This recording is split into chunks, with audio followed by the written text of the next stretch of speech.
up, Badlands? Explain those Badlands. That's a hell of a name.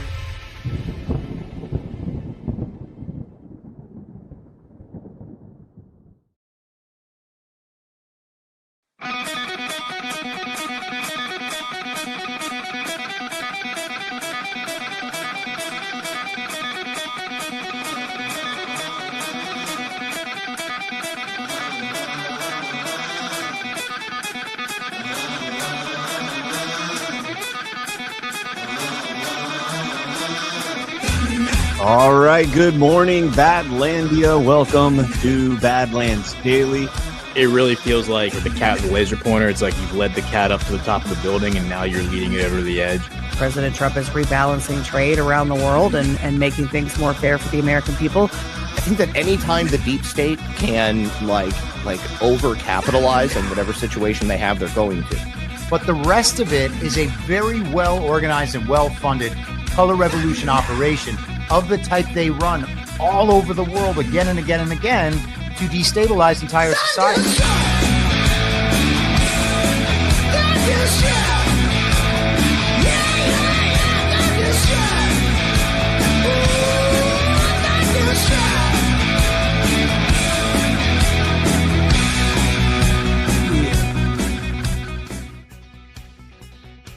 All right, good morning, Badlandia. Welcome to Badlands Daily in what will be our very last Badlands Daily of 2025. You should have a longer pause. I should have done very last Badlands Daily. Very last one. And Happy New Year's Eve. Yeah, Happy New Year. Man, I'll tell you what, Ash, I am freezing my ass off right now. It is 45 degrees right now in sunny South. South. For you. Very cold. Very cold. Very. It's a little cold. No, that's very cold. You need to calm down. My Florida blood. I haven't gone outside in my backyard yet, but I guarantee you there are frozen iguanas in my backyard. Oh, are you dealing with the iguanas falling out of the sky? Iguanas. Yeah, that's a real thing. I posted a video of that last year. My deck in the backyard, I've got these big palm trees, and when it gets below like 50, they literally freeze up and they fall out of the trees, and they're just laying around. They can't move. They're perfectly healthy and fine. And last year, I think I videotaped like 7 or 8 of them in my backyard. They're also highly invasive, so I killed them. Well, yeah, that was what I was going to say. Was iguanas are not native to Florida. They're they're invasive, but they've been kept as pets and let go, and all the stuff that happens with snakes too down there, right? So they're not supposed to be in 45-degree weather. Also, Florida's not supposed to be 45 degrees, but climate change is a bitch, Brian.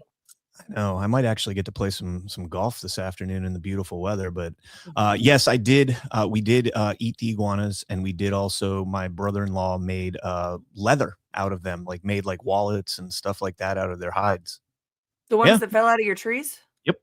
Yeah. Are they falling out dead, or are they falling out? No, they're alive. They're alive. So you're just killing them and then eating them. Got it. You have to. I know people might be like, it's so mean. These things burrow. They burrow into our ground, and they burrow into our canal system. They live along the banks of canals, and they burrow into the canal, and they destroy the sides of the canal, and it ends up caving in. They dig into our roofs, so you have leaky roofs and you get holes in your roofs. They dig into everything. They're just incredibly invasive. Nothing kills them. They don't have any natural predators here, except Brian, except me, and his brother. Michaela's mom says, I heard they taste like chicken. They do. I have not eaten iguana. So, okay. But everybody says that about gator, and gator does not taste like chicken. Yes, it does. I think it does. Oh, yeah. Okay. Gator's delicious. I will eat gator any day of the week. Any day of the week. All right. Okay. Well, welcome to the show, ladies and gentlemen. I see we're featured on Rumble, so a lot of people probably what the heck are these guys talking about? We are going to get into Brian likes to they get stunned by the weather, and they wax him, and he makes a wallet out of them while he has I'm much quicker. Fried iguana nuggets. I am very quick about it. I wouldn't whack them. I guess that's kind of quick. I mean, you just a little tap on the head. What are you going to do? Waste a bullet on a tiny little iguana? That's what the Python Cowboy does. The Python Cowboy, man. That's what he does. All right, let's get into our sponsors here before we get into the news. Let's talk about our friends over at Benson Honey Farms, where every jar is pure gold. Benson Honey is excited to be back on Badlands Media with their latest 2025 honey harvest straight from their farm in Nebraska. While they've been busy working to improve our state politics from the ground up, they've never forgotten the importance of sharing the best honey around. Did you know that honey is not just a sweet treat? It's nature's medicine, perfect for alleviating allergies, soothing upset stomachs, or as delicious as a natural sweetener for baking. Benson Honey is never heated, ensuring that you receive its pure, raw form of natural goodness. At Benson Honey Farms, quality and purity is top priority, and they've committed to providing the finest honey from hive to your home. Join the supportive community, enjoy a special offer. Visit badlandsmedia.tv/honey and use promo code Badlands to get 15% off your purchase. And Benson Honey Farms, savor the authentic taste of Nebraska and support an America First business. And you can follow them on Facebook at Benson Honey Farms. And it's good to see the Benson Honey folks thriving. We love those guys. We love those guys. Yeah, new harvest, new honey. That's exciting. Heck yeah. And then let's talk about Tamarack Gardens, Ash. Are you looking for better alternatives to the over-the-counter drugstore medications? Tamarack Garden began from a parent's desperate need for safe and effective options for their kids. They're tired of toxic chemicals.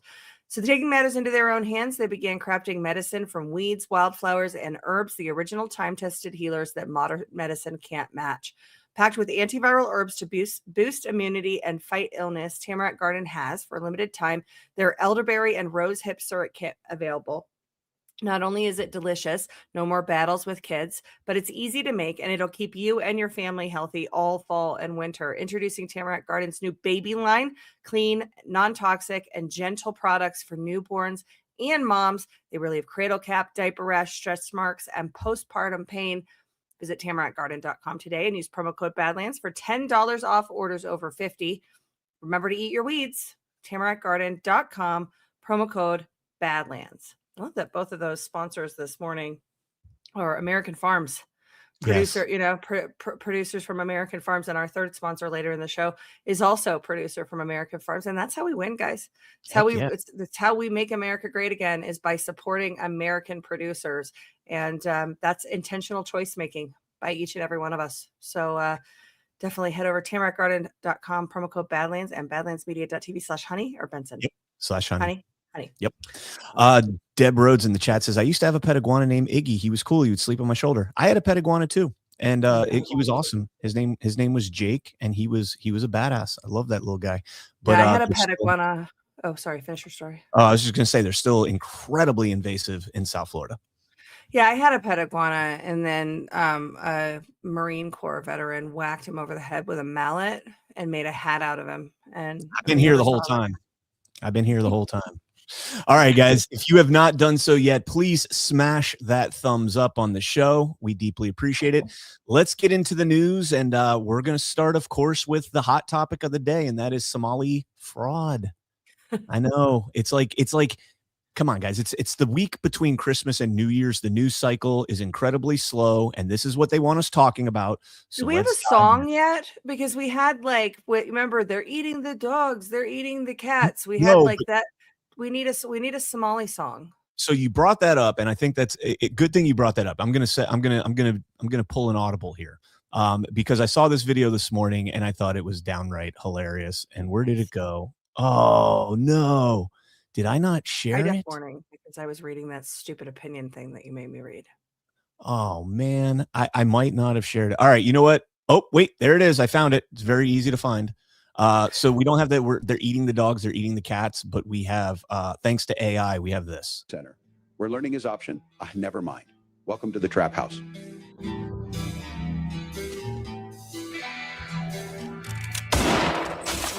What the hell? This is my meth cook setup. Look, this is the tin foil, the spoon with the white rock on it, and some chemistry equipment. Guys, you can make a lot of money leering. Come here with us. Make good money leering. Look at these babysitters and teachers we have. Only the best at the Leering Center, guys.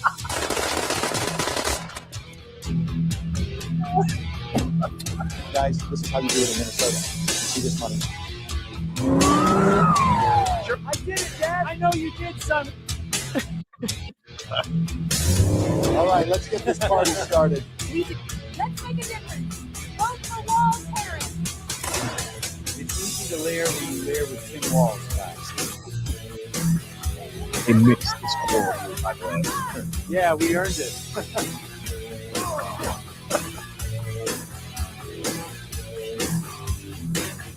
Oh my God.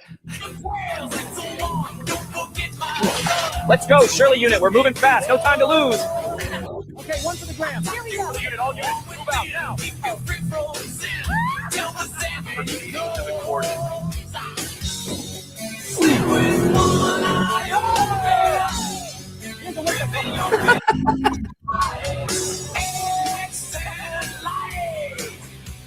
Totally getting kicked off of YouTube. For copyright infringement on I Find Dumb Fucks? Freeze! Really? Hands up now! Now! Put your back now. Fuck around, find out. Now let's make this a reality.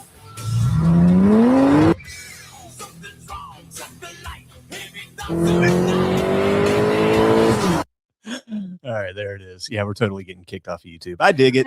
But how? One, AI video. So, of course. right?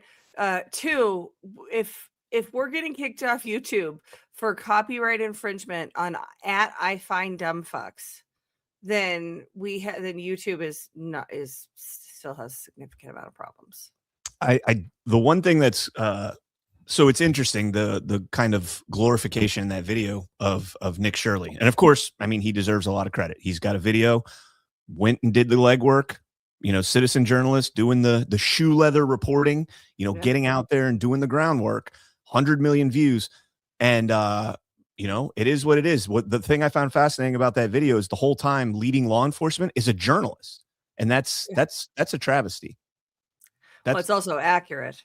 So Yeah. one of the things that has been enraging for me about this whole thing is seeing all of the grown-ass adults who are begging Nick Shirley to come to their state and solve their fraud too. Yeah. And in Colorado, I count at least 2 legislators. 2 sitting state legislators begging the 23-year-old kid to come to their state to expose the fraud. They see the budgets. They have access. This doesn't happen without the legislature, guys. The appropriations and disbursements through the grant programs. A lot of this happens through grant programs. Doesn't happen without the legislators. They're kind of central to the whole thing. And now they're begging 23-year-old kid to come in his hoodie into their communities and show where the fraud is. So basically what we're saying is that we don't need the legislatures because they're completely freaking useless. Is this the I'm fine with that, by the way. is this Nick Shirley's Acorn James O'Keefe moment where he emerges as the new citizen investigative undercover journalist that goes and holds people's feet to the fire? But he's not undercover though. Well, James O'Keefe, James O'Keefe was in the Acorn expose. Yeah.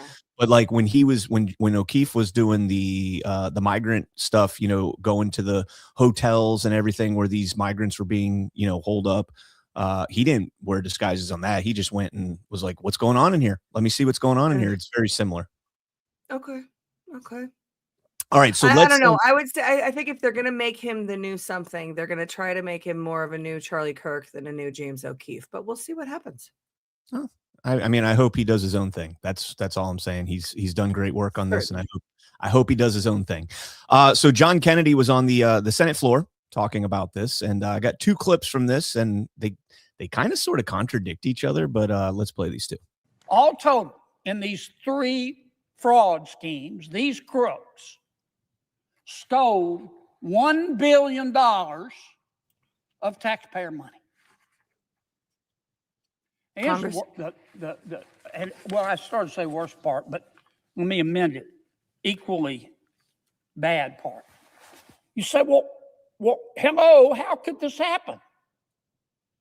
Why didn't the people in the Department of Social Services and the Welfare Department in state government, when they saw these claims arising, why didn't they say something? Didn't they go out and check these businesses that were supposedly sites to feed homeless children?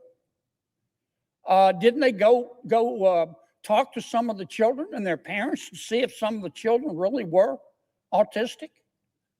Didn't the state authorities go out and say, can you show us one of the homes that you're providing to the homeless people? After all, we're spending $1 billion. They didn't, because the politicians wouldn't let them. Because the politicians are the benefactors. Duh. How do you think Ilhan Omar went from a net worth of 45,000 to 30 million, silly? Well, yeah, and we see you know, a lot of legislators expressing outrage over Somali fraud right now, right? Senators, this happened on Tim Walz's watch. No, kitten, happened on your watch. You guys in Congress are the ones that make this whole thing go. Without the federal subsidies in the states, they don't have this money to launder. They'd have to get it somewhere else with a more criminal money trail that would be easier to prosecute. But when it's coming from the legitimacy of the federal government, which is, by the way, wholly illegitimate, then there's just all this, you know, money floating through the system. So of course the politicians wouldn't let them, because as Brian said, politicians are the benefactors. We haven't even gotten into the stolen elections part of this yet. I was just about to say. Yeah. So let's play this part here. So Senator Kennedy starts out first saying, you know, nobody that was involved in this in terms of the oversight, not necessarily complicit, but involved in the oversight on this, nobody raised the alarm bells. But then he kind of contradicts that with this segment here. I sped this one up 1 1/4 speed because it's a little longer. These are over several hundred employees from the Minnesota Department of Human Service. Sounds like that's a lot. Who administer this program, who just get up every day and go to work and do their job and want to help people. This is what they posted on social media. I'm quoting them, Mr. President. Governor Tim Walz is 100% responsible for massive fraud in Minnesota. I'm sure he wasn't the only one, because this fraud was an open secret. But I'm quoting from what the employee said. Governor Tim Walz is 100% responsible for massive fraud in Minnesota. We let Tim Walz know of fraud early on. That's the employees talking. Hoping for a partnership and stopping fraud, but no, we got the opposite response. Tim Walz systematically retaliated against whistleblowers, using monitoring, using threats, using repression, and did his best to discredit fraud reports. Instead of partnership, we got the full weight of retaliation by Tim Walz and an indifferent mainstream media. It's scary, isolating, and left us wondering who we can return to. And now there are reports coming out, Mr. President. I don't know if they're true, but I know the prosecutors are desperately trying to get the bottom up. And I don't want to say. Okay, he's going to go on to talk about Al-Shabaab and how some of this money has made its way over to Al-Shabaab. So, you know, we have talked about that several times before. But so he's saying, you know, hundreds of people that are in charge, you know, kind of counter to what he said a moment ago, have been blowing the whistle on this, or at least now perhaps are blowing the whistle. Now that it's out there, they're like, okay, we can talk about this. We can discuss how we've witnessed all of this. I don't know if they've done anything about it, you know, years ago, because this goes back to 2018 at the very least. That's when the arrests was 2018, right? Yeah. There was arrests in 2018, so it goes back before that. Yeah, so some people, you know, I've seen reports that this goes back to 2013, 2014, which would not surprise me at all. You know, I think this was part of the Obama effort to When did Emmer set up that Somali caucus? I don't know, but I feel like this was part of the effort to bolster the electorate in several of these blue states. This is not going to be exclusive to Minnesota. We've already seen evidence of it in Maine, in Ohio. We've got a Washington state clip coming up here. 2015. Oh, so right before Obama left, they set up that Somali caucus. That's interesting. Yeah, very interesting. Here's another clip that I want to play, and this is from Alpha News, and this is a TSA agent who is going to acknowledge a crime here. This is a crime, and let's go ahead and play this. Say though, this sounds like something out of a spy movie. People going through security and getting on planes with suitcases filled with millions of dollars in cash. Tell us what you've actually seen as a TSA agent during the time you worked there. Well, I've actually seen a lot of things, but the most shocking is exactly that. I saw suitcases filled with millions of dollars of cash, and the couriers were always Somali men traveling in pairs.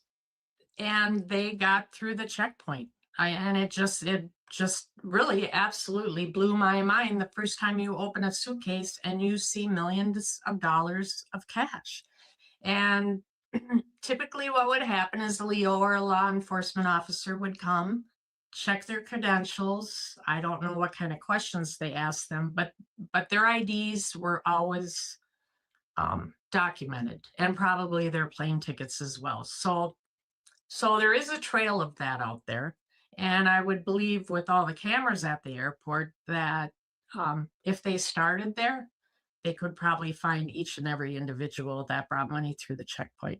Obviously, this seems suspicious, if not alarming, given what seems to be a pattern here. So you're talking about millions of dollars flying out of Minneapolis, and you think it happened about every week or so? Is that right? So it certainly seemed like it happened every week.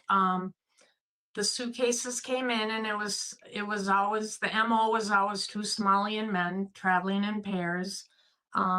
Sometimes they both had suitcases. And so the process was, as a TSA agent, we would pull the bag, and then we'd bring them to a private screening room. Okay, so we can stop that. Then there. we'd accept our kickback, and then they'd go to Somalia. So that's illegal. Okay. If you, for Americans, Brian, it's only illegal for Americans. Brewer in the chat was like, "Wait a second, I thought you couldn't travel with more than $10,000." Exactly. If you're an American, Yeah. if you're an American citizen, the rules apply to you. If you're some, third world shithole grifter coming in here to try and steal as many of our resources as you can, and then skip, well, there's no laws for you. You can keep that shit up as long as you can get away with it. So one of two things happens here. In my opinion, one of two things is likely happening here. I shouldn't say definitively, only Siths deal in absolutes. Either this is funding, dark money, CIA, intelligence, whatever, funding Somalian coups, Somalian oligarchs, Al-Habab, the terrorist organizations Senator Kennedy was talking about, or this is part of the sting operation, and they're tracking these individuals. They're allowing this money to go, and they're tracking it. I tend to lean towards the former. I don't think the latter. I mean, we did see, Pam Bondi came out the other day.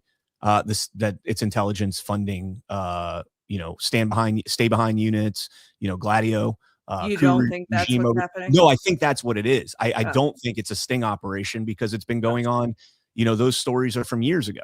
Yeah, we were about to drop the hammer on this sting, guys, and then that Nick Shirley kid got the drop on us. But we were totally about to roll up all this corruption. He totally ruined our entire investigation. Scott Jennings actually has probably. I mean, this is something we talk about all the time, but this is good having this on CNN, and there is no accountability ever. That nothing is being done, that no one is being held accountable, that this was just let to run rampant is completely false. Well, some people have been held accountable, but I think in the opinion of most Republicans, not nearly enough. And truthfully, until somebody in a position of power, until somebody in a position in Minnesota, elected position, who was in charge of administering this or having some oversight over it goes to jail, it's honestly never going to stop. Look what's going on in blue states across the country. $9 billion in Minnesota, $70 billion in fraud in California, cooking the crime stats in Washington, D.C. When is someone in a position of power going to go to jail for the rampant fraud? Hold on a second. What I am telling you, though, in the case of these states and locales, This is public money, taxpayer money. Sure. People get elected. They're supposed the to run these DOJ programs. is doing and their to job Pete's point every single day, about and they Tim are. Walz, the Medicaid program is run The by the DOJ state. is prosecuting Brag about putting fraudsters more of money into this of daycare public funds system that is obviously all rife with the fraud. time. Abby Phillips defending the Bondi DOJ is not something I had on my bingo card. Also, I burned my bingo card in June, but. So Jennings is just saying the same thing that we've been saying this whole time until, and we talked about this last night on Badlands Book Club doing stolen elections with Colonel Towner, and you were the one who brought it up, saying, that all we ever get is we don't get accountability. All we ever get is, well, this is how we're going to fix it, and we promise we'll be better next time, right? It's the Fulton County consent agreement. There's 6,600 ballots that got injected into the hand count or double and triple counted in the hand count in Fulton County. Why did that happen?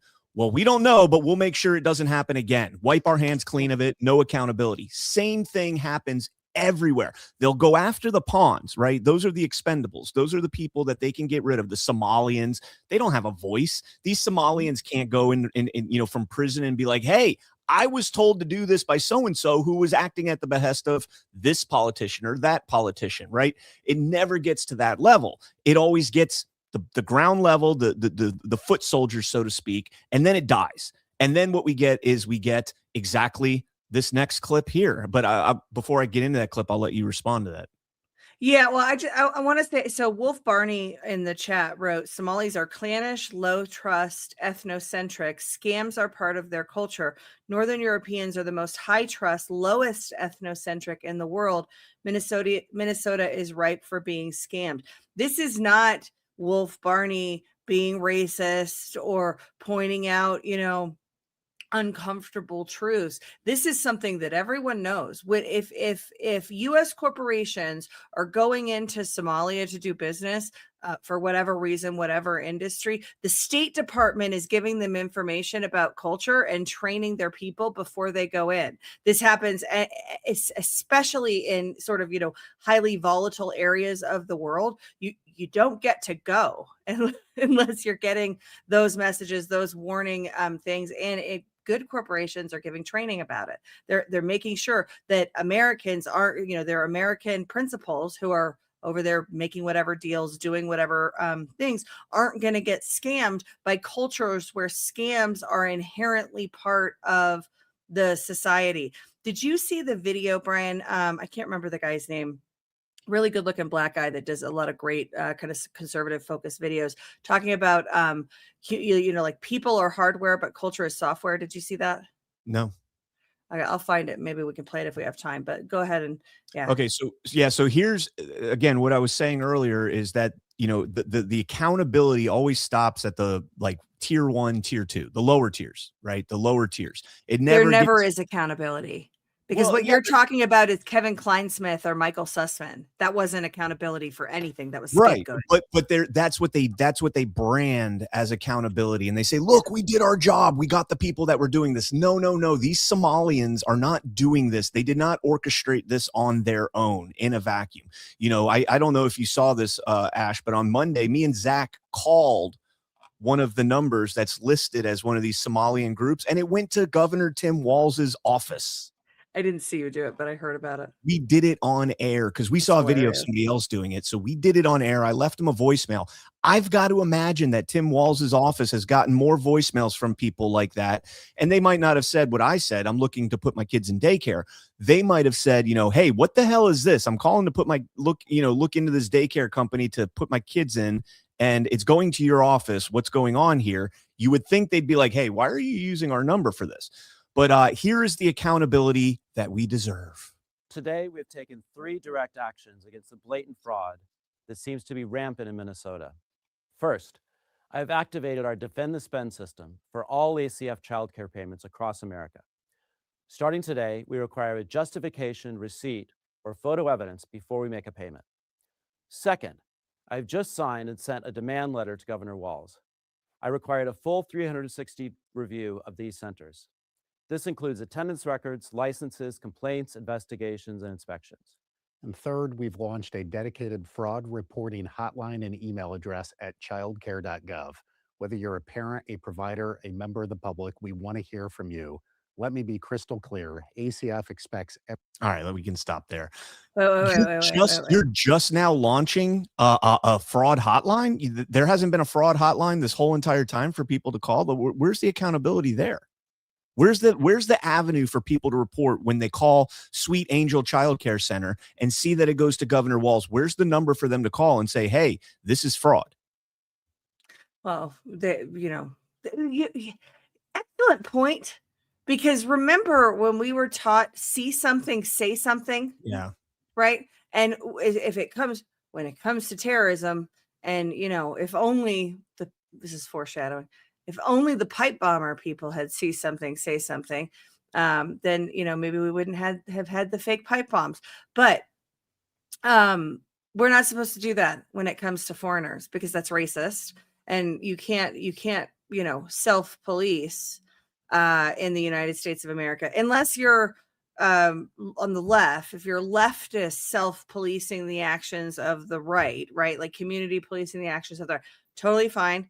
We appreciate you. We love your service. Please do all of the investigations. If you're on the right side of the aisle and checking the work of the government, like Nick Shirley or say USCIP did, what actually happens to you is that you get the full weight and force of the state, local, and federal governments coming at you, because they're above reproach. You're not allowed to ask. Quick side quest. The guy in the video you just played, Jim O'Neill. Jim O'Neill. Yeah, he's a fun one, huh? So I fell down that rabbit hole last night because I thought he was an auditor because he looks like an auditor. And my first reaction to seeing that video was like, oh, hell yeah. They're actually bringing in one of these pocket protector nerds who will get to the bottom of it. Those people are terrifying to people committing financial crimes. Turns out he's not an auditor. He's so he started out as a speechwriter in the Department of Education, and he jumped into HHS and wrote speeches over there, grew through HHS for about 6 years till he took this wild career turn and went and became the acting CEO of the Peter Thiel Foundation. He is also a co-founder, #co-founder, badlandsmedia.tv/co-founder of the Thiel Fellowship. Then he went on to manage a hedge fund. Then he became a venture capitalist, and now he's a bureaucrat again. And he's totally going to solve Somali fraud. Yay! Yeah, I saw that popped up on my feed. I had that listed up here, but you summarized that absolutely perfectly. So we did get movement from HHS. HHS, according to Just the News, is going to pause the funding for childcare.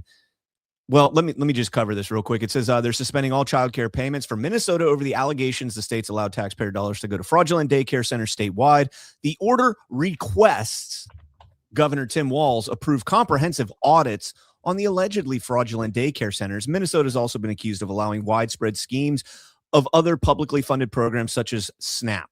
Right. So this goes back to, Ash, something you and I have been talking about. We've been talking about on Daily and Badlands in general. And that's the accountability, right? SNAP, the SAVE program, which is the voter roll, not SAVE like another, the whatever it is, the voter registration one, right? The states are not cooperating with the federal that solves all of our problems, Brian. Well, the states are not cooperating with the federal government on this process, and it is a process that is funded by this federal government. So they have zero accountability to the entity that is giving them the money. Now, first and foremost, both me and Ash here, I think would be in agreement that the federal government shouldn't be funding any of this. That is not, was never the intention with the framers of the Constitution, for the federal government to be, the piggy bank for all of the states. But Brian, general welfare doesn't providing for the general welfare definitely means that we should have the government doing all of the welfare things, right? If you buy into that, which I know you don't, I know you're being totally sarcastic, but if you buy into that, I would highly recommend you check out the 10th Amendment Center's podcast, where they talk about the general welfare and what, people like James Madison, who was, not really an anti-federalist, but not really a federalist. He was kind of the fence sitter, the voice of reason I don't know. I think And Jonathan Drake would say that the anti-federalists were not actually anti-federalists. That's a label that was slapped on them. They're actually pro-liberty. Yeah, I'm actually going through all of his No Treason podcasts right now. He's I'm doing trial by jury now. I love it. I love it. But anyways, back to the point, this is not the intention. The intention of and we got a story that's going to outline this perfectly with the Federal Reserve. That all began with the Federal Reserve. That all began with the federal government being the money tree, so to speak, for the states, and the states being able to go there. And that's where we get all these welfare subsidy programs that are bleeding everyday Americans that are not dependent on these subsidies, bleeding us dry, and, keeping those people that receive the subsidies at that lower, maybe middle lower class, but mainly lower class income level, because don't change anything that's not going to, affect you. Keep the status quo. That's what I'm getting at here.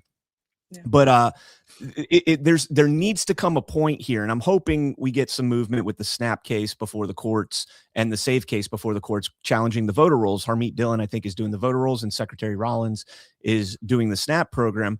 Secretary Rollins came out and said, dump the whole thing, re-register everybody, because it's full of fraud, it's full of waste, it's full of abuse, it's full of non-citizens receiving benefits, dead people that are their benefits are still going to their posterity. The Somali fraud is the tip of the tip. Yeah. Yeah. Gross. Good. Let me see. There's another that took my brain into a really weird place from a mental image standpoint that I don't ever want to go to again, Brian. I think that from a Somali fraud standpoint, we need to ban Somalis.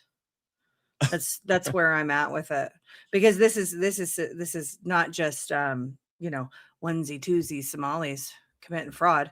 This is a systemic community based thing that everybody's covering for, including the governor. Well, that's one of the things that's kind of interesting about this reporting is they always say, this is in the Somali community, but they never tell us their citizenship status, right? I don't think they don't have the TRNV or whatever it is, the Haitian, Nicaraguan, Venezuelan, Cuban, Cuban. They don't have Haitian. Yeah. They don't have that protective status. I don't think they have the TPS, temporary protected status. Mm-hmm. So are these Nicaragua, Haiti, Venezuela, and Cuba? Yeah, that's what I just said. Yeah. Just you said. I thought you just in a different order. It's NCRV or NCVH or whatever. But either way, my point is I don't know. Like it's interesting how we're just saying Somalians. We're not saying illegal. We're not saying legal. We're not saying citizens. It's very vague how they're reporting this, and I think that's going to be maybe the next step in this story is somebody's going to break that these are all illegals. They do have TPS. Oh, they do. Yeah, July 22nd, 2024 to September 22nd, 2024 was the re-registration. Their TPS is currently extended through March 17th of 2026. Wow, I did not realize that. So maybe that's the story here, because if it's through 2026, we got 3 months. We got 3 months until. That's interesting, isn't it? It's very interesting. There's definitely a public mandate to end Somali TPS now. And Burning Bride's been talking a lot about public mandates and how the stories are that's the intention of the stories. It's a good proof point for that theory, the Somali thing. 100%. Yeah, because you never hear about the Somalis and TPS. It's always the four that we just mentioned before. Well, that was a specific order. We have temporary protective status for a lot of countries, not just war-torn countries. That specific TPS that had the 4 Latin American countries, South American countries, was that was such a big deal. It was Kamala Harris's one of her prime campaign promises was that TPS program. And then she dropped out and joined the Biden ticket, and he adopted it. Biden adopted that as I imagine they horse traded on that because, it was at least in a real political environment. It looks like they would have horse traded on that. It became one of his top causes. Then it became one of the very first things they did when they got into office was extend that TPS. But there's TPS to populations all over the world. All right. Well, so I didn't know that. That's fascinating to me. And again, like I said, this bolsters BB's argument. Burning Bright's argument that this is a deployment before the mandate. Because think of it this way: so when Nick Shirley posted that 42-minute documentary, how does he start that documentary? He doesn't say, "I did this investigation, I did this legwork." He says, "I'm joined by this guy who's been investigating this for years. And now all of a sudden he just happened to reach out to me and we're looking into it." It's the same thing that happened with James O'Keefe with the ActBlue stuff.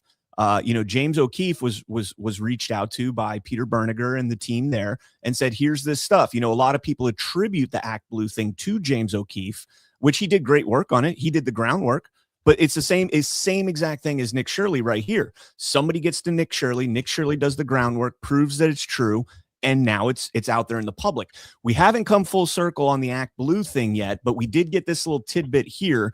This is a segment from the Patrick Bet David podcast that I want to play for you guys. Watch me connect these dots. I'm saying, why are the networks not covering the story? Is this really just Republican or Democrat thing? Why? And then when Vinny showed that little receipt that he's got, and Vinny, that is a campaign donation receipt in the state of Washington that was dollars that came from Minnesota, right? Yep. Pat, what we are seeing in Minnesota is the biggest campaign finance scam in history. They are laundering money through public assistance programs into the Somali community. The Somali community sends it to Somali. Al-Shabaab gets some of it, and then some of it comes back to Tim Walz's campaign. They've got him by the throat. If he speaks about this, they're going to show that money came back offshore from the campaign to it. I am convinced of this. This is my opinion. This is my deduction. This is what I believe. So I believe that they have checkmated it. And now we're seeing dollars from Minnesota going to Somali candidates in Washington. And why don't the networks talk about it?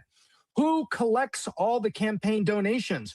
Campaigns, remember when they say that if you give $1 billion in relief fund to middle class Pat, it runs right to the EBITDA line of Wall Street, right? Because people are going to take it and just buy whatever they want.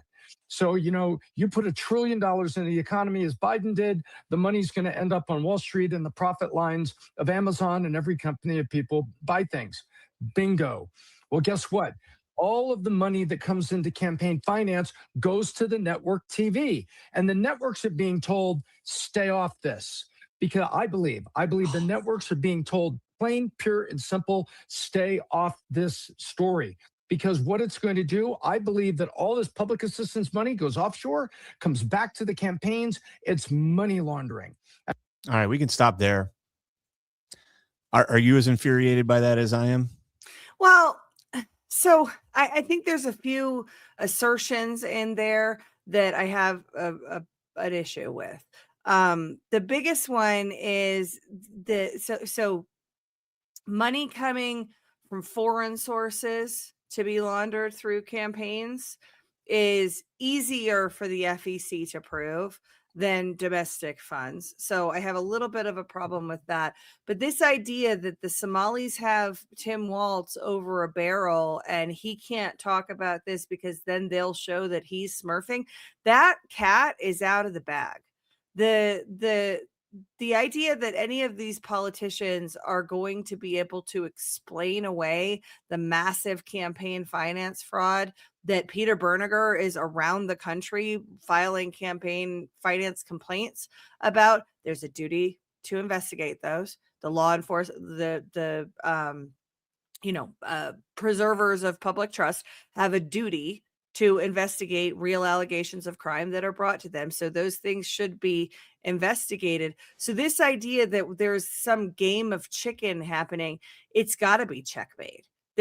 So if it's not checkmate on Tim Walz, just for example, because this is happening everywhere, right? And it's not, what we definitely don't want to happen is have them, make Minnesota the Lee Harvey Oswald of Somali fraud, right? Oh, we got him. Everything's fine now. And because this is happening everywhere. And it's, blue states are they've lured these people. In my state, they made a newcomer playbook, right? Oh, newcomers, come in. Here's a playbook with all of the benefits programs that you can access and all of the things that we're setting up for you because we love you so much. that never made any sense until you look at it as a money laundering operation. Now, I think for you and I, it was always about votes, right? And these are not mutually exclusive things. The benefit programs tie into the voter registrations, but this, I don't know. You said infuriated. It's so unbelievable to me. Not the fraud. The fraud is super believable. We've been talking about this for a long time. Different mechanisms of fraud, but it's rampant. It's everywhere. We live in a highly corrupted. The thing that's unbelievable to me is like PBD podcast breaking news. It's like, let's go ahead. That's where I'm at. When I said this is infuriating, and we're seeing this over and over again over the last, especially the last few weeks. We're seeing stories that are rehashes, packaged up in bow tie, and the bow tied on them to present them to us as if this is new information. This guy coming out and saying that this is the biggest money laundering scheme in the nation, in the country, is categorically false, because that same exact operation has taken place in all 50 states. Peter Berniger, Chris Gleason, Draza Smith, they've proven this. You and I have had Peter Berniger on Why We Vote here on Badlands, Fridays at 7:30 p.m. Tomorrow, this Friday, we're going to have Stephen Richer on. But we have documented this with Peter Berniger, I don't know, at least 5 or 6 times we've had him on. I've written articles on the Gateway Pundit about this over and over again. This is nothing new. But now all of a sudden, these, it's like they get their marching orders like, hey, we need to put this front and center. So have this guy on your show to talk about Somali fraud and Minnesota fraud and how it's all money laundering operation. Yeah, it's also happening with Raphael Warnock, Ted Cruz, and WinRed. It's not a Democrat thing. And that's the thing that really concerns me, Ash, because you and I both have gotten slings and arrows from people saying, why do you only cover this for Democrats? And it's like, me and Ash, absolutely. I've showed you. I love it when people say that to us. Showed you where people call that out. And I'm like, we've called out WinRed equally as much. Yeah, but that's the thing, is that those people don't watch. They don't watch Why We Vote. They don't pay attention. They probably don't read the Badlands news brief. The thing that people need to understand about the campaign finance money laundering, and if you're new to this, what's happening is they're taking the identity of donors, ostensibly real donors, right? They've donated once or twice, $5, $20, maybe $100. They've donated, and their identity is being used. Now, they're not stealing from these people. Right. It's not. The people aren't actually making donations. The campaign finance reporting on campaign donations is using their identities to make it appear as though they made a donation, and not just one, like 1,000. Right? Like small donations that come up, and collectively they violate campaign finance laws. But the bigger issue is that the people aren't making the donations. It's just accounting line items to cover for money laundering. That's the assertion. This is not new. As Brian said, this has been going on for a long time. But here's the thing. The people in the position to preserve public trust, they know about this. Yep. Because the Obama Victory Fund in 2008 was accused. The Obama small donors that weren't, the New York Times headline read. Now, of course, that headline came out after the 2008 election. It was an investigation by the Campaign Finance Institute. It led to the largest campaign finance violation fine in FEC history on Obama. You know when that decision came down? 2013, after the 2012 election. And all of that narrative cover, oh, we caught him. Wow, it's great that we figured out that these small donors weren't really small donors. And you know what else happened in the 2012 election? They said, oh, Mitt Romney cracked this small donor thing too. Yeah. So it's fine now, guys. They sold them the software. Yeah, we solved it. We solved this, fake donor money laundering thing. Everything's fine. Now, come to find out, a decade and a half later, no, we didn't. Actually, they just both figured out how to do it, because both isn't real, because it's a uniparty and we're the ones getting fucked. Yep. Real quick, guys, I do want to take a moment real quick to talk about one of our sponsors here. Have you guys tried 1775 coffee yet? Now is your chance. The 1775 starter kit has just dropped with only 1,000 units. You're getting the bold dark roast that hits hard, the smooth medium roast, and the Vitality mushroom coffee for clean energy and laser focus with no crash. All single origin, small batch, toxin free and mold free. Plus, you're also getting a gold spoon clip because freedom is not scooped with a plastic spoon, and a frother strong enough to stir up your coffee and your mother-in-law's political opinions, and a black 1775 tumbler, $170 worth of coffee and gear, yours for just $99. This is for the ones who have been watching 1775 blow up on Rumble and wondering if it's actually worth it. Spoiler alert, it is. Go to 1775coffee.com/studio and grab your starter kit before they're gone. Bold beans, clean fuel, and a morning routine that stands for something, just like Rumble does. And I got to say, you know, my best Christmas gift this year was this little coffee mug right here that's heated.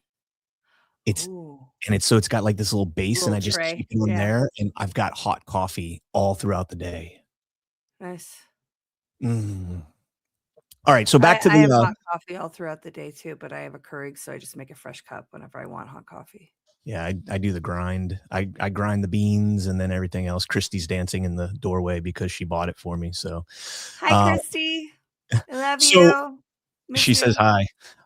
So getting back to the ActBlue thing, and we'll kind of land this here, but you know, it's good to see this getting attention. You know, it needs to happen, but people need to understand, and we've got a little over 11,500 people watching today. So people need to understand that this has been going on for a long time. ActBlue is in shambles right now. Their main headquarters has lost a big chunk of their executives. We reported last year. Yeah, there's an investigation going on. We reported earlier this year that the only person left really in that office, in the general counsel office for them, the lawyers, is one lawyer, and he's been completely locked out of the system.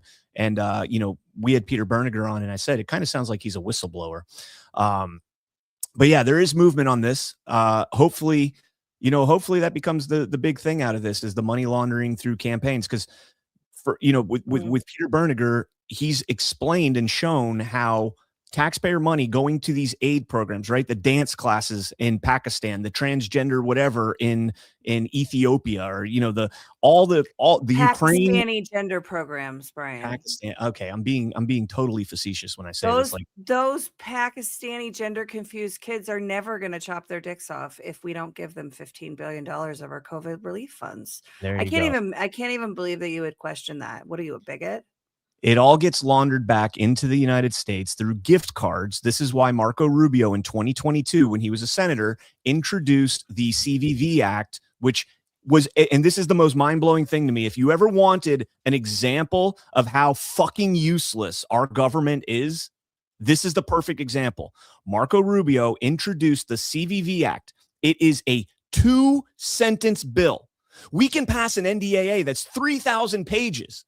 But a 2-sentence bill requiring political campaign donations to capture the credit verification, validation, whatever it is, code, the 3-digit number that you have to use for every purchase you ever made. You buy something on Amazon, what's your CVV number? You buy something anywhere, you have to enter the CVV number. But a 2-sentence bill requiring the FEC, requiring ActBlue, WinRed to capture that number, never made it out of committee. Yeah. In 2022, that, and Brian Stiles, Wisconsin representative, introduced a very similar bill, I think last year in 2024, never made it out of committee. These people do not want to clean up their own corruption. It is rampant and right in your face, and they just laugh at you and they say, we're going to continue to make millions of dollars because when our campaign is over, we keep all that money. All that millions of dollars in the campaign coffers for these politicians, when they either win or lose their office, that money goes in their pocket. Yeah. I mean, it made me laugh. You're like, they're never going to clean up their own corruption. Well, yeah. I mean, that's kind of how corruption works, right? And when it comes to campaign finance, money laundering, aka or a la smurfing, this is is there anybody, has Peter found anybody that is not smurfing? I'm sure he has. I know there's some like Matt Gaetz didn't take. Well, it was PAC small money. You're not. That's not the same. Yeah. Yeah. So the reason I asked the question is not because I'm saying that every politician that's run a campaign is a, criminal, corrupted money launderer from the very beginning. I don't think they know. I think a lot of these, no, I think some of them know. I think the Obama victory campaign candidate definitely knew. Right. But the way that this happens, we've talked about this before, and we talked about this with Peter. He kind of confirmed that it is the institutional apparatus. So when a candidate either, launches their campaign or wins the primary, and they get into that position where they're the candidate for the party, they get the apparatus of the party, PR stuff, and you get some of the ground game stuff, and you get some resources for your campaign, and you get that engine set up to help you raise money at scale for your campaign when you have the party the institutional party apparatus working for your campaign. That's where it is. It's built into the way that Republicans and Democrats run political campaigns and raise money through ActBlue or WinRed. It is systemic, and it is designed that way. Yep. The whole thing. I mean, again, guys, we got a lot of new people watching. Ash and I together do a show on Friday nights here on Badlands at 7:30 p.m. called Why We Vote, where we talk about all this stuff and how corrupt the system is, from the elections to the Citizens United type decisions to the ActBlue smurfing for campaign violations, and to keep these people in power. It is a system that is designed to ensure that the establishment candidate always prevails. And Ash, I don't know if you saw this, really disheartening news out of Dallas County. They are not doing the hand count in the Republican primary. They did not get enough volunteers. They didn't get enough volunteers. From what I'm seeing reported, I think Jeff Zink reported this and attributed it to Colonel Alan West, saying, that they're now. He did say the general election, that was never the plan for them. So I'm still trying to confirm this, but I was playing around with Grok and asking it. Colonel West doesn't have anything up on his X, but it looks like Dallas County is not going to be doing the hand count, hand marked, hand counted for the Republican primary, which is crazy because, again, going back to what we were just saying, that is how you fundamentally root out the establishment, is the primaries. The election, by the time it gets to an election, if it's done on machines, if it's done through mail-in voting, advanced early voting, and all that stuff, by the time you get to the general election, they're like, flip a coin, it's 50-50, maybe 45-55. We're going to get what we want out of this candidate. The primaries is where you get the grassroots people. The primaries is where you get people that are on the ground, going door to door, talking to their community, getting involved with their community. That's where you get the quality candidates. By the time you get to the general election, it's either shit in this hand or shit in this hand. Either way, you're getting shit most of the time. Okay. Yeah. Let's just real quick, I want to highlight this post right here because I thought this was hilarious. Josh Gerstein, Politico senior legal affairs writer, says at some point, this is in response to the Somali and what Nick Shirley's doing, at some point, the amateur effort to knock on doors of home daycares intersects with robust stand your ground laws. I got news for you folks. If you shoot somebody who knocks on your door, you are going to prison. And that is disgusting that a senior legal affairs correspondent for Politico would put something out there like that. If somebody heeds that advice, you are going to prison. You cannot shoot somebody that is knocking on your door, period. Hard stop. Even if they're about to expose your criminal enterprise, which, would make things very uncomfortable for you and possibly get you deported, still, even then, Somalis, not lawful to shoot them. Also, if you're here on temporary protected status, you're not allowed to have a gun. So there's another point. Is that true? Yeah, absolutely. I thought there was a court decision last year or the year before where unlawful residents cannot have their right of self-defense stripped. Hold on, let me find out. Let me fact check. Illegals can still get guns. I thought that was decided. I'm fact checking myself. Can TPS buy a firearm? Prohibited from buying or possessing firearms under federal law. TPS is considered a non-immigrant status, and federal regulations require specifically bar individuals admitted under non-immigrant visas for possessing firearms unless they qualify for specific exceptions, such as holding a valid hunting license or a permit. What? It's unlawful unless you have a permit. That's lawful. Yeah. That's nuts. All right, let's the only answer is to remove them from our country. Just real quick. March 2026. Sayonara. There's no way President Trump extends the TPS on them. No way. No way. That's why this story is being deployed right now. So when Trump does it, everybody's like, okay, thank you. Bye-bye. See you later. Yeah, it is. I mean, it is spot on for Bernie Bray. Bernie Bray has been talking with this Somali thing, and he said the other day, and in my head, I'm like, well, that's stupid. He said the Somali fraud didn't stop because we haven't asked for it to stop. And that, I could argue with him for that. I could argue with him about that statement itself for a couple hours. But the premise of the man, now there is a public man when temporary protective status comes up for renewal for Somalis, the majority of Americans are going to say eat a dick. That's mandate curation. And President Trump has it now to shut down TPS for Somalis. I wonder if that's why we're seeing this story in this way. Here's another one. This is Kristen Mag on X put this out. There are 539 childcare centers in Washington state that list Somali as their primary language. Most don't even have a street address. I don't know how many of these submitting fraudulent claims, but state grants or for state grants and subsidies. But I have a strong hunch the number is not zero. And then she plays this list here, just going through all this stuff. And I think Elon Musk actually responded to this. They are fraud maxing at this exploit. So yeah, there you go. It's going on there too. Here's another story, kind of aligned, very similar from the New York Post.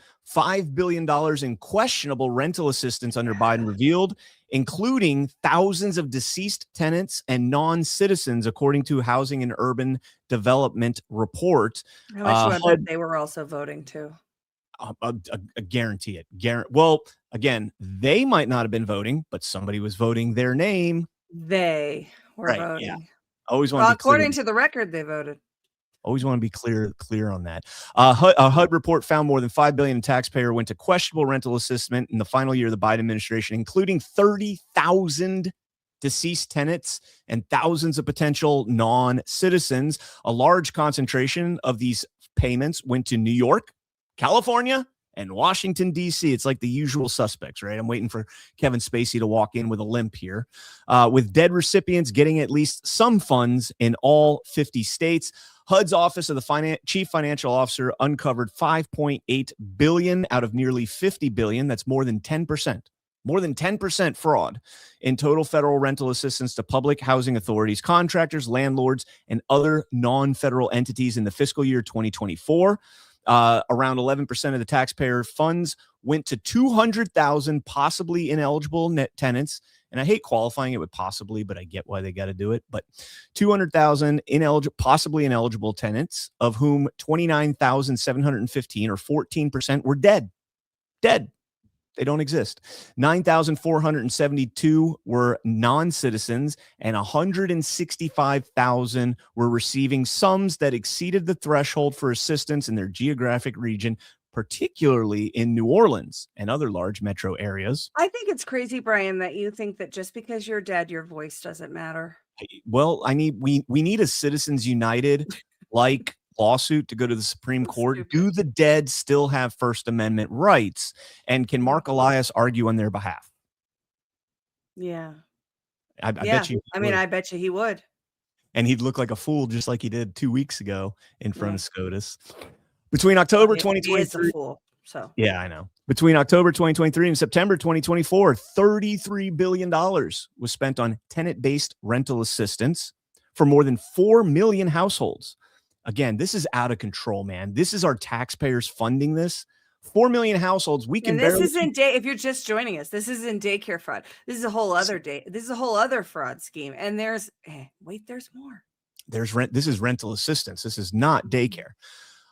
For 4 million households and 16 billion was spent on project-based rental assistance, all of which the audit reviewed. More than 200,000 tenants were flagged for eligibility issues as part of the 1.5 billion in TBRA payments, while roughly 4.3 billion or 26% of all PBRA payments also had eligibility issues.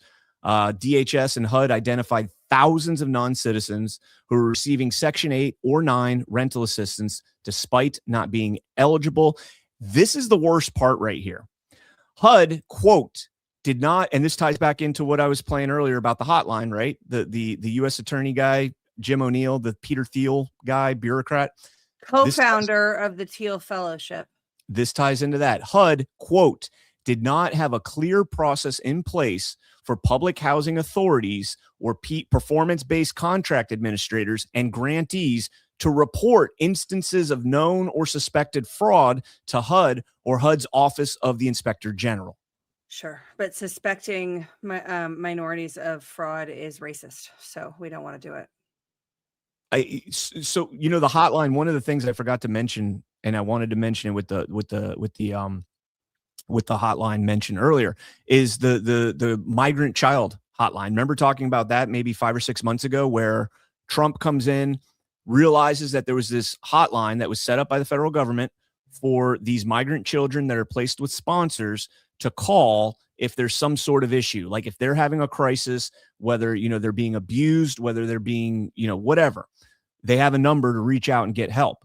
When Trump took over, I think he said there was something like 76,000 messages from these children that had been unanswered by the Biden administration's DHS and, you know, whoever was manning that hotline. So even if these hotlines are in place, they don't actually acknowledge them. They just ignore it. It goes unacknowledged. President Trump says that, you know, when I did the reporting on this, said they're going through it and they're going door to door on those 67,000. They're calling them back. They're going door to door and they're getting accountability for these children to make sure they're okay. Same thing here needs to be done. How many of these people wanted to blow the whistle? They just didn't know how, or they felt like they were going to be pressured or retaliated. Exactly. Yeah. Retaliated against, whatever the case might be. But it's absolutely disgusting that we're giving out billions of dollars and there's no way for the people who are supposed to administer that money, for them to report fraud. That's crazy to me. Crazy. Yeah. By February 2024, federal prosecutors in the Southern District in New York ended up charging 70 current and former employees of the New York City Housing Authority, there's the tier one, the foot soldiers, for taking cash kickbacks from contractors. U.S. Attorney Damian Williams declared that the end of the decade-long scheme, comprising as much as $2 million in corrupt payments and $13 million in no-bid contracts, was, quote, the largest single-day bribery takedown in the history of the Justice Department. You want a pat on the back? You got the foot soldiers. You didn't get the head of the octopus. There's the word again. Yeah, I got distracted by Tweeter Trash in the YouTube chat, who is in all caps, shouty caps, making sure everybody knows that it is illegal to not pay your taxes, and that no matter how much waste, fraud, and abuse is found in the system, no matter how corrupt the system is, no matter how how many times they investigate themselves and say, oh crap, man, mistakes were made on all sides, but we fixed it. We're totally going to do better. Now, no matter all of the corruption, all of the theft, all of the, you got to pay those taxes, guys. It's illegal to not pay your taxes. And anybody that's telling you, what did he say? Anybody that's telling you that it's not, that you should even consider not paying your taxes is a red flag. And it means that they're trying to spark a civil war and an insurrection. So thank you, Tweeter Trash, for being the government's best advocate. He's being sarcastic. I don't think he is. I'm pretty sure he is. Did you read it? Did you read his post? I'm pretty sure he's being sarcastic. Maybe you don't have a thumb on the pulse of Tweeter Trash. The only thing that he's full-blown kind of bonkers on is the Israel lobby. Tweet or trash, tell us in the chat. You being sarcastic or are you dead serious about paying your Rumble chat is full of either Fed posters or people who actually are all in on not paying. YouTube chat is best chat. Lots of really bad advice, actually illegal, that is actually illegal, is being thrown around in response to this fraud story. Nothing red flaggy about that at all. So that's why they're trying to spark a civil war, a national tax revolt, insurrection. The deadline is March. Interesting. Heads on swivels, everyone. The blob is trying to blow things up again. If that's sarcasm, it's weird. Sarcasm. Okay. Maybe it's not sarcasm. In that case, it's dead wrong because we are paying for an entity that is continually proving time and time again that it is corrupt to its core and gives zero fucks about trying to fix that corruption. Well, and no, I mean, if we're does not deserve our funding, period. If we're talking about a revolution, Tweet or Trash is a boot-looking loyalist. It's cool. I'm not talking about a revolution. I'm talking about just cutting, disaffecting from the system, defecting from the system, getting out. Yeah. Okay. I wasn't saying that you were talking about revolution. I was saying he's talking about revolution because he used the word revolution. Oh no, he probably left because I haven't seen him acknowledge that. Yeah. All right, let's he doesn't want to expose his bootlicking loyalists. He's the Fed. Get him out of here. He's a white hat though. He's trying to make sure that we don't get in trouble, Ash. Sure. Thank he you. has our best interest in mind. I don't know if you saw this, but how do you fix the system? Throw more money at it. Today's the day where 50 states are going to find out exactly how much money they're getting from the Rural Health Transformation Fund. This massive $50 billion that the president and Congress are giving to our governors, and every state applied, and every state's going to get money. But how much money, you'll find out today. But here's the story. If you're out there as a practicing physician, a hospital, a patient, the money is given today with the belief that you can deliver what you promised us. But it's given over 5 years. So over time, we're going to innovate and iterate and make the system work even better. We already have so many brilliant ideas, from drones delivering medications to people being able to practice at the height of their licensure, like nurses and pharmacists, to robotic systems to allow us to ultrasound moms who have babies or in their belly, but they're in remote areas. Wonderful concepts. But every year we're going to audit the system and we're going to ask you to do even better than the year before. And for the folks who do a great job, they're going to get even more money. And the folks who don't deliver what they promised, they might get some money taken away from them to give to the guys who are doing a great job. So this is a competition. America loves a competition. It's going to continue for 5 years. Our hope is that we all get healthier in America and no longer will allow zip code dictate our life expectancy. Throw more money at it. How do you fix the system? You just throw money. Well, so okay. I mean, I don't. As I mentioned earlier, I fell down the Jim O'Neill rabbit hole last night, right? Deputy Secretary of HHS, and who is either now or about to be the acting director of the CDC, and his weird career jump where he left HHS, left his life as a bureaucrat, and then worked for Peter Thiel for like 8 years, I think, 8 or 9 years. And then coming back in and, now he's a bureaucrat again. That seems super sus. One thing that's notable is that during that time working for Peter Thiel, he was focused in emerging kind of the intersection between emerging technology and the health industries. And that's a very exciting space from a, kind of, innovation and new solutions coming out. That has been a very exciting space. We're all talking about AI right now, right? AI is transforming industries. AI was transforming the health industries in 2008, 2009 with Watson. People hear about Watson on the news now. That was one of the earliest, and successful use cases of artificial intelligence was in the health industries. I said in the brief this morning about this Jim O'Neill guy, and I think this goes with what Dr. Oz is saying as well.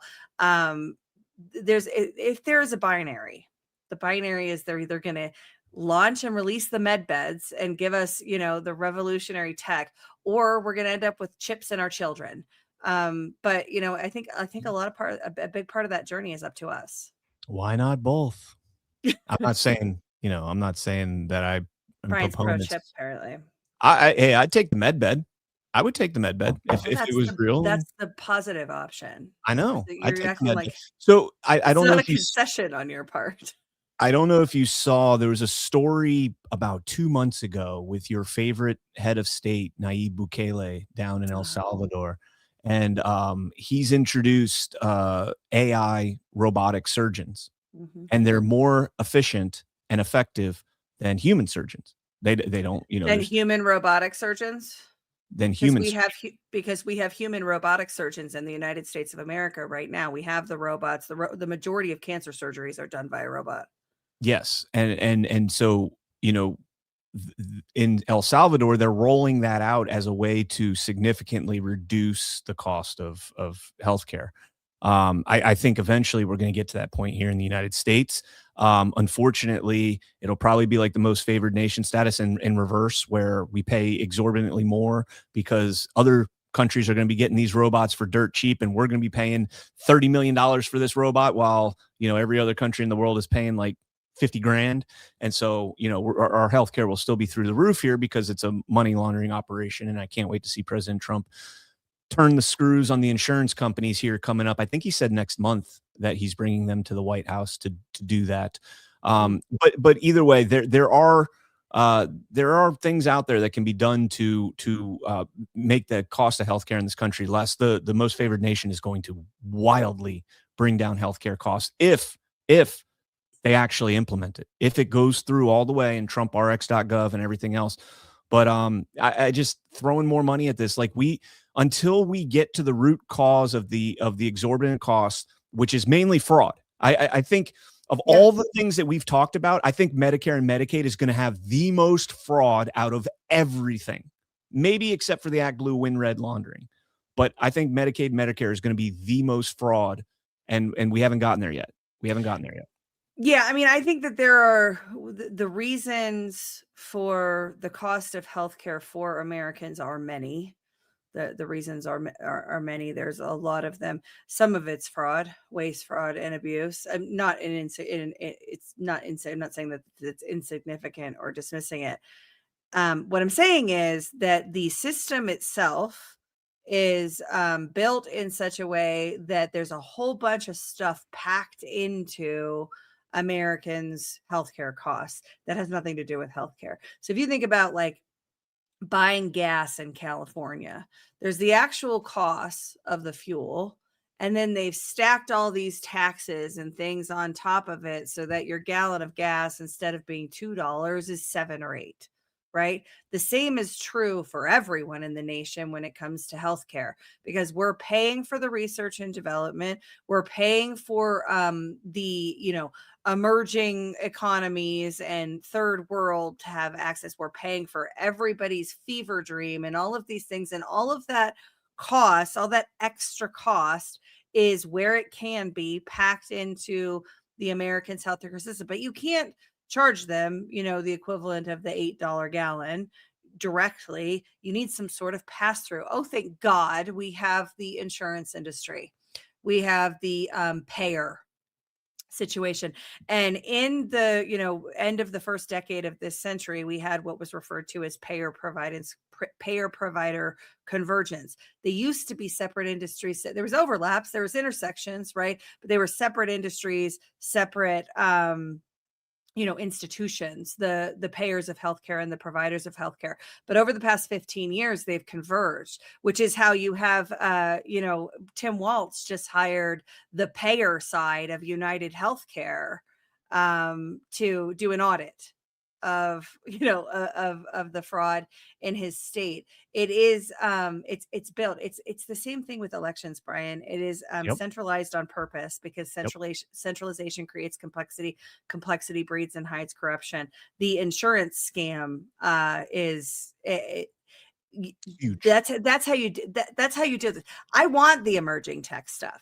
I want us to have health solutions and things that are revolutionary. Med beds would be cool. I've never actually believed they existed, but if they did, and it turned out that that was true, that's freaking awesome. You know what we don't want? Insurance companies having anything to do with that, because that scam needs to be ended in our country.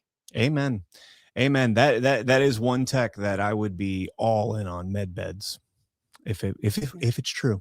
All right, let's jump into Free Thinking Mind says UHC Optum isn't an independent audit. I would argue there is no such thing as an independent audit, because all of these entities, including the auditors, are pretty much invested in each other. Yeah, watch last night's Badlands Book Club with Colonel Towner if you want some more insight into that. We were Great just stuff. talking about this same exact thing last night. Holy Well, we shit. weren't. Ash was, because she has experience in that. She has experience in that field. All right, let's jump into this story here from NBC News, and this is gonna be kind of a long segment. It's probably gonna take us to the end because Ash and I have decided that we are going to read the filings from Because this. it's really, really stupid. It's really stupid. Really stupid. NBC News, DC pipe bomb suspect Brian Cole. You know what's funny about this, Ash? And I was going to text you this morning when I sent you that link. I was going to ask you, but I knew you'd probably know. I was going to ask you, do you know who Brian Cole is? Because when I saw this yesterday, I mean, I know what he's accused of. I don't know him. But I'm saying like the news cycle and everything is moving so fast that this story kind of went, under the radar after its first like blast, right? And then it kind of just died. It just disappeared. And I guarantee you that if you go up to, relatively politically acute people, aware people, and you ask them who's Brian Cole, they'll have no idea. They'll have no idea who this guy is. They've made if you asked me yesterday, if you had asked me yesterday, like randomly without any context, hey, did you hear about Brian Cole? I'd be like, who? I know who he is right now because you made me read this stupid thing this morning. And exactly. I mean it, guys, it's really stupid. So they've done a pretty good job at memory holing this guy. And you're going to see these reemergences of his story, but then it'll disappear just, like an ephemeral experience. It'll disappear as quickly as it came.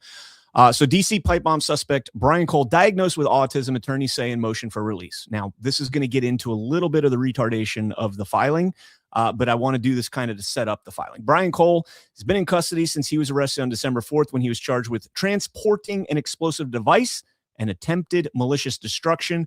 Cole has not yet entered a plea, despite allegedly having a confession. In a federal court filing Tuesday, Cole's attorney said that he'd been diagnosed with autism spectrum disorder and obsessive compulsive disorder. That's a key, obsessive compulsive. Like Alpha. Alpha is definitely obsessive compulsive. I told you, he keeps like, he knows where everything is. He'll acknowledge that. He's like the most incompetent. It's obsessive compulsive. I don't think you should be comparing Alpha Warrior to this. Oh, no, not at all. Not at all. Well, I mean, in the sense that he was a patsy, Alpha was. Yeah. They tried to use him to attempted patsy. An attempted patsy, right? Yeah. He's now free and clear of that and defeated the charges against him. Yeah. Hell yeah, go Alpha.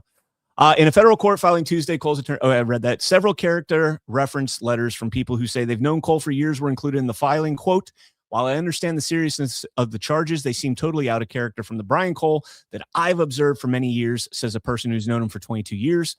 The government has not presented any evidence that suggests evasive conduct or resistance to law enforcement. Cole doesn't pose an ongoing threat to the community, and he is happy to comply with all court-ordered restrictions, his attorney said. Cole's kept the same job with his family in the bail bonds business for several years and hasn't moved or tried to flee. The government argues that Mr. Cole spent nearly 5 years trying to evade detection. Not true. Mr. Cole lived with his parents the entire time, never moved, and followed his same routine daily. Bonkers that this guy was able to evade a nationwide, all hands on deck FBI investigation for 5 years in the same basement where he's been playing My Little Ponies with his bronies online. Didn't we get the story that they found his Metro card? No, the Metro card was the guy that lived next door to the lesbian cop.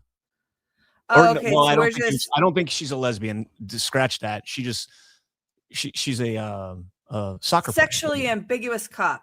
So hang on a second. So that story we were told for 4 years is just, we're just not doing that anymore. Do you not remember this? We're just not Metro carding anymore. So the Metro card story leads us to the gate. Well, the Metro card story. So the woman that they had originally spellings of gate. The U.S. Capitol. Yeah, that's funny. I hate the gates, but that one's a good one. Gate, G-A-T-E or G-A-I-T, G-A-T-E. That's a good one. I like that. Gate. So the Metro card story was that the guy next door to the U.S. Capitol police officer cop turned CIA security officer. Yeah, I know. That story's nonsense. Kyle Seraphin. The whole J6 pipe bomb story is nonsense. It served a purpose at the time of January 6th to make us all look like fucking terrorists. That was the point of it. And they thought they could just make it go away, and they didn't. Then we got Gate. Now we get Autism Gate, I guess. So Kyle Seraphin, when he was with the FBI at that time, said he was part of the team that was doing the surveillance on that guy's house. And, he said that he wanted to move in and talk to the guy. I think he was an Air Force contractor. And when he did that, he was denied, and then he was taken off that case right away. Like that night, I think he said he was taken off of that case. So yeah, a lot of strange things. That MetroCard story just poof, gone. Yeah. So did the story of these had black powder like residue, or the characteristics of black powder. What was the exact words that they used?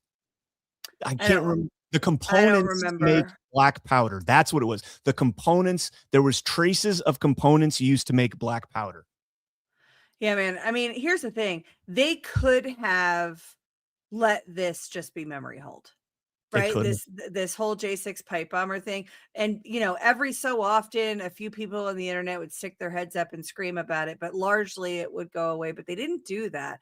They've put a spotlight on this with Gate and the CIA person who's just, innocent bystander, obviously.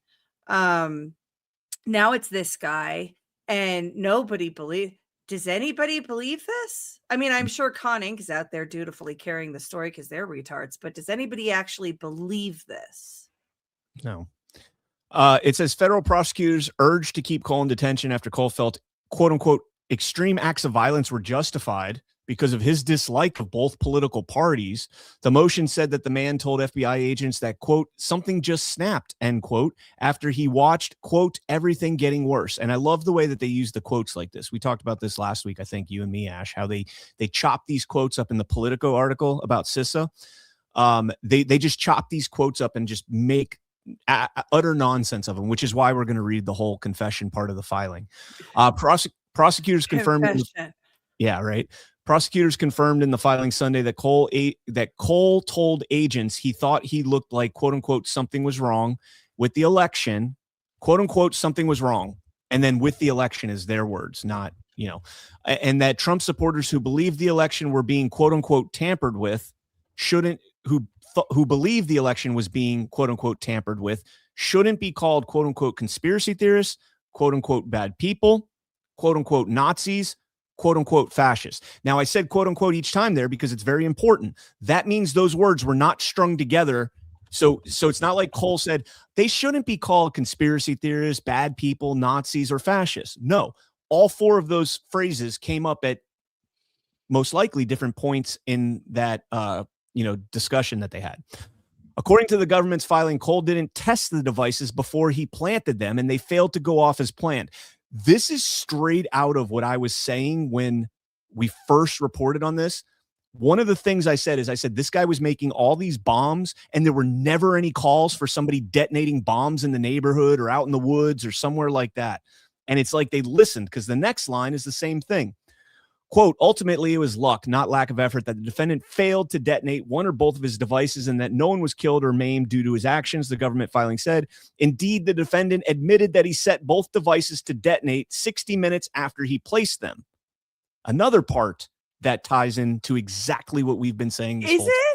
Is it luck that the dummy pipe bombs with the egg timers didn't blow up? No. It's not luck at all. No, it's the fact that they didn't actually have explosives in them. No, exactly. They had components used to make black powder or whatever the FBI's wording was on that. It's absolutely ridiculous. So really Steve Baker over at Blaze Media put out a piece here, and I'm not going to go through all of it, but basically saying that the cell tower data is unreliable, blah, blah, blah. But I do want to read this one part down here. And it's a pretty good article. It's very descriptive and intense. It's a lot of reading and a lot of stuff to put together. But here's the video. They're saying that he didn't set the pipe bomb when it's there. The video does not show him. Armitage, who's done a lot of the surveillance work on this for Steve Baker and for Blaze, says that there's no video of him turning the clock, and you would have had to turn the clock twice to set the timer, and you would have had to disconnect the alligator clips that were attached to the blasting cap, because otherwise the first time you turned it, you would have connected the two and you would have went boom if it was real. But anyways, this is the part that I think is most interesting. The owner of a 7-Eleven close to his house, Cole's house, said Brian Cole came into his store for years, always purchasing the same thing, pizza and 2 Cokes. Quote, I saw him for 13 years, a minimum of 2 or 3 times per week. Every time he came in here, it was always the same thing, the same routine. Always had his headphones on, always made the same order, bought 2 Cokes and a pizza. He said Cole usually didn't say anything, but occasionally would nod when Sandhu thanked him and said goodbye. That's the owner. He says, I go, no way this kid walked like that. That kid had no confidence in his stride at all. He called it a quote unquote goofy walk. Owner said the FBI didn't come to the store and asking about Cole before or since the December 4th arrest. Now, the only thing that's my takeaway from that part right there is you have somebody that's known this kid for 13 years or has seen him daily and established a routine with him. And he makes it a point to say that when he would say thank you and goodbye to the guy, he's usually non-responsive, but sometimes you'd get a nod. And the reason I think that's interesting is because what does he do when he's walking down the street and he sees the U.S. Capitol police officer's car? He waves.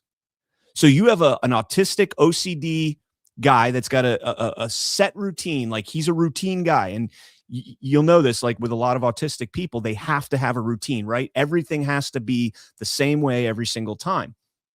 I find it very odd that this guy who's committing a crime and trying to be discreet, but took his cell phone with him, waves at a U.S. Capitol police officer when 13 years of going to the same person over and over again, he wears headphones and doesn't acknowledge him except for occasionally nodding at him. That's strange to me. Sure. Yeah. The whole thing is strange. Including the what was I looked up while you were reading that. I was looking up what Revolver News is saying about this, and they're carrying the story as though it's real, which is surprising to me because Revolver was the ones they were dogs with bones. Well, Darren Beatty's in the Trump administration now. I know, but his entity is carrying this story. Cole told authorities he wanted to speak up for people who thought the election was stolen. It's really it's very stupid, but it's very convenient. This guy's story is very convenient. So he's, blaming both parties, so-called Trump supporter, something just snapped. So all your stuff about autism and how autism works and what you would expect to see in an autistic person, well, that's out the window because something just snapped in him. And, so that excuses the things that come together in the story beforehand. Let's read this though, because this story is so stupid. Before we read this, let's talk about self-disclosure.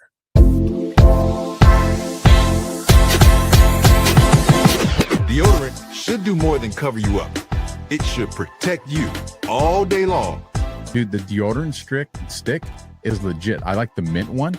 And, you go work out and you kind of get you get funky if you work out. Dude, at the end of my workout, I'm sweating, shirt got all those sweat. I'm like, dude, I still smell good. I absolutely love it. If you guys haven't tried it, try it. That's the difference with Soft Disclosure. No aluminum, no chemicals, just clean, natural ingredients that fight odor and keep you fresh through every workout, every meeting, every moment. I've always struggled with the you can't use aluminum deodorant because you're going to die if you use it kind of thing, because all of the non-aluminum deodorant products suck pretty much. Yeah. This is different. This is all day. You're all day good, and you're not putting any of that disgusting chemicals right near your lymph nodes. Soft Disclosure deodorant, real protection, real freshness, built on truth. Available in mint and lemon grapefruit. Visit softdisclosure.com and use promo code Badlands for 15% off. Soft Disclosure. Yeah, softdisclosure.com. Softdisclosure.com, promo code Badlands. We have a bunch of people watching. Some of them are probably new. So Soft Disclosure is an American first body care company. The majority of the products are made here in Colorado at Willow Wind Farm. Well, all of the products are made here in Colorado at Willow Wind Farm. The supply chain is American farms and other countries, companies. When you buy Soft Disclosure, you can see it over my shoulder, and highly recommend the lotion, particularly if you have psoriasis. This is not medical advice. It's anecdotal based on use cases. But if you have like psoriasis or seborrhea or those kinds of, kind of systemic skin issues, something about the oil blend and the lemon grapefruit mixed with the goat's milk base, there's 0 water in that lotion, that has had incredible, like almost miraculous results on people's eczema. So definitely check that out. It's also lip balms, tallow bar. But when you support Soft Disclosure, you are supporting at least 5 American small business. Many of them are farms. So softdisclosure.com, promo code Badlands. All right, here we go. The defendant's arrest and confession. This filing is from December 28th, 2025. So this was what, 2 days ago? 3 days ago. On December 4th, law enforcement executed an arrest warrant for the defendant, took him into custody. Search warrants were executed on the defendant's person, his home in Woodbridge, Virginia, his Nissan Sentra, and his workplace in Fairfax, Virginia. By the way, it's worth noting that the Nissan Sentra, Seraphin and Armitage also went through the surveillance footage that they have available, and they did not see his vehicle at all. I think this report says that this filing says he parked just outside of the camera's view, the U.S. Capitol. 1,800 cameras. He parked just outside of their view. That sounds fake. Yeah, right. A Samsung cellular device was seized from the defendant's person at the time of his arrest. Forensic review of the contents showed that between December 2020 and December 2025, the device recorded 943 events identified as a factory reset or a wipe, including a wipe event approximately 3 hours before his arrest on December 4th, 2025. 943 times he's wiping his phone. Inside the defendant's home, law enforcement recovered, among other evidence, a Home Depot shopping bag containing 3 black iron end caps. Hold on one second. Oh, little Cash.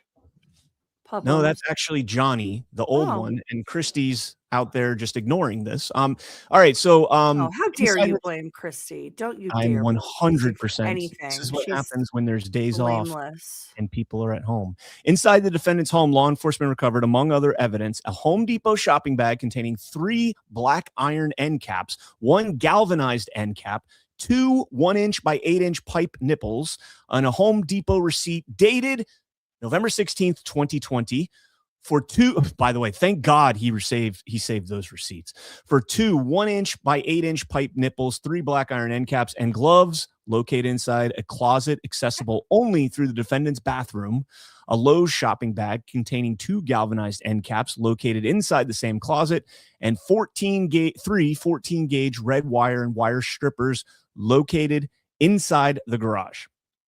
Inside the defendant's hang on. Before you go on, I just want to make sure people understand. It's not just that they found a receipt about these things.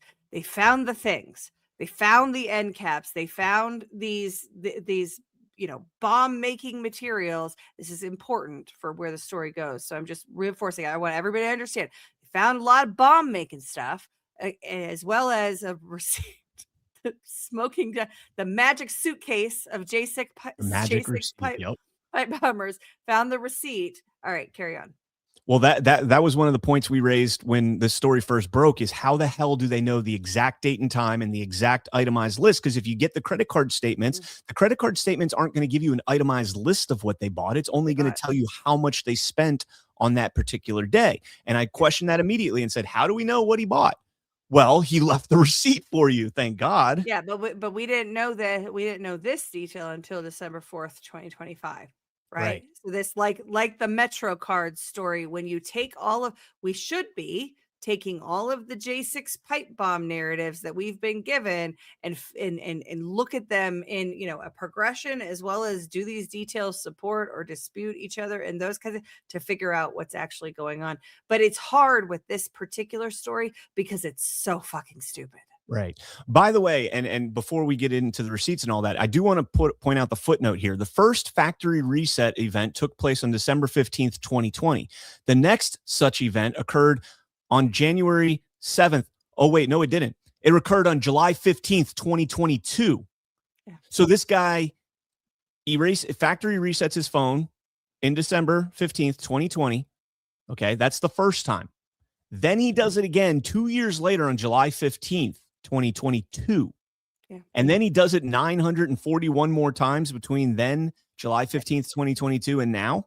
So he doesn't do it during the peak of the J6 investigative time. So the J6, so if you were, and you know, Brian and I were both in DC on January 6th. He was not anywhere near the Capitol because he's a good little boy. I was on the Capitol, like on the yard and, you know, bleachers, but not anywhere near the building or violence. But in the wake of January 6th, there was a whole of government effort. We know that Christopher Wray reallocated loads of resources to go after January 6th. We had field offices around the country who were reprioritized to January 6th. They had, when they came to my house, because I had the Joint Terrorism Task Force come to my house, they had a picture from my parlor of me at the Lincoln Memorial. They also had a picture of me running down the stairs that was taken from obviously taken from an overhead surveillance camera. So when we're in the peak of the January 6th investigation, this guy wipes his phone before the pipe bomb thing, right? Wipes his phone. Doesn't wipe his phone after the pipe bomb thing until the middle of July of 2022, and then starts doing it once a week, sometimes multiple times a day. Yep. Nope. Here, Frosty 18 brings up a great point in the chat, and this ties into the story I wrote about Fulton County and on the Gateway Pundit yesterday. Receipt ink fades after a year or so. Any old receipts they cannot be read anymore. I'm summarizing that because that was not. It was written kind of, I think, crazy, or maybe I'm just crazy. But yeah, that's the argument that's Fulton County made with the tabulator closing tapes in the open records request, is that they're printed on old style receipt type things and they fade. And so now all of a sudden the FBI is like, well, ours don't fade. Home Depot's doesn't fade. They're super printers. All right. Inside the defendant's vehicle, law enforcement recovered, among other things, a Home Depot receipt dated August 10th, 2022 for hand sanitizer, 2 1x8 pipe nipples and work gloves, a Home Depot shopping bag containing 2 1x8 1x8-inch pipe nipples, a Home Depot shopping bag containing 2 black iron end caps and 2 galvanized end caps, and 4 9-volt batteries. Following his arrest, the defendant was transported to Woodbridge, where he executed a written waiver of his Miranda rights. Probably didn't know what the hell he was signing. And remember, this kid has the mental capacity of a 16-year-old, allegedly, and was interviewed by investigators for multiple hours. During the interview, which was video recorded, defendant initially denied manufacturing, transporting, and planning the pipe bombs. When asked about his whereabouts on January 5th, the defendant stated that he drove his Nissan Sentra to D.C. by himself that evening to attend a protest concerning the outcome of the 2020 election. Defendant explained, "I didn't agree with what people were doing, like just telling half the country that they just need to ignore it. I didn't think that was a good idea, so I went to the protest." The defendant, quote, "has never really been an openly political person," end quote, and does not discuss politics often with his family to avoid conflict.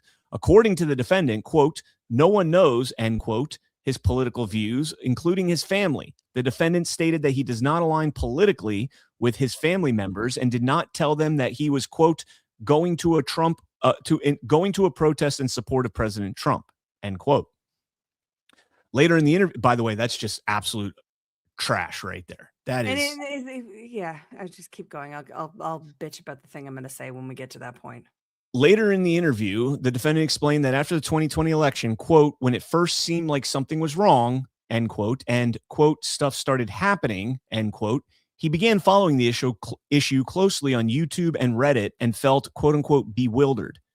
I'm so glad he took time away from his bronies, his My Little Pony infatuation and his Yu-Gi-Oh infatuation to start tuning into.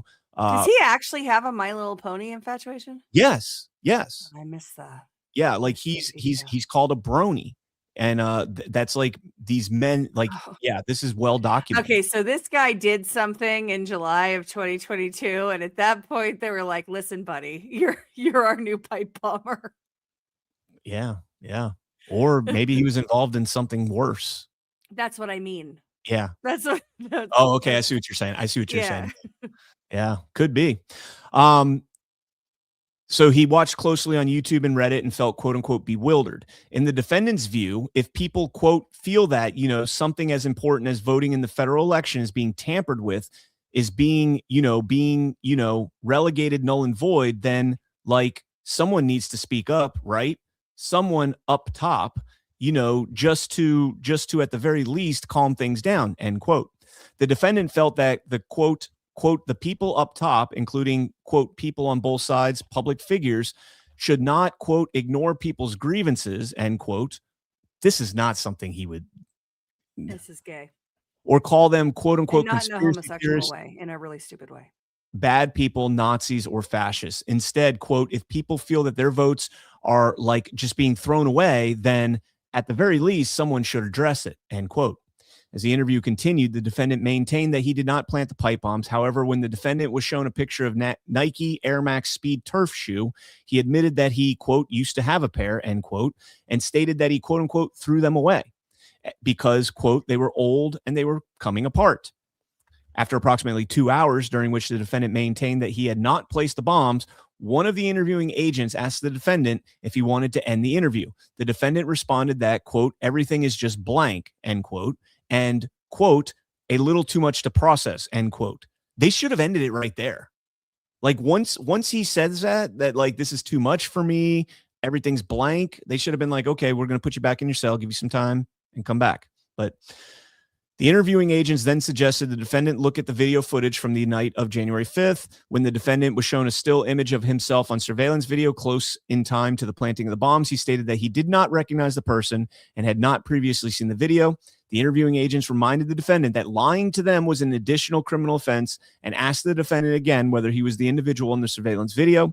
This time, the defendant paused for approximately 15 seconds, placed his head face down on the table, and answered yes. After the defendant's admission, the interviewing agents explained to him that they could either continue to discuss his actions on January 5th or they could stop the interview and transport the defendant to court for his initial appearance. The agents explained what an initial appearance is, and if the defendant continued with the interview, he would appear in court that following day. The defendant asked for time to process things, and the agents stepped out of the interview room for approximately 20 minutes. When they returned, the defendants expressed his interest in continuing the interview and executed a written waiver to delay his presentment in court the next day. Hold there. Okay. So is he represented at this No. point?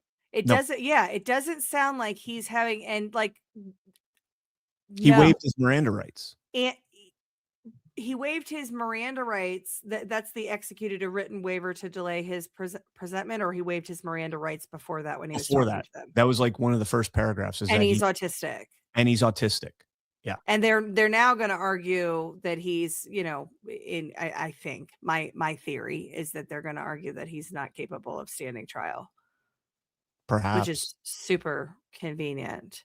Perhaps. Also, you mentioned that he was a brony, and I had forgotten that you would know. I'm a brony now, man.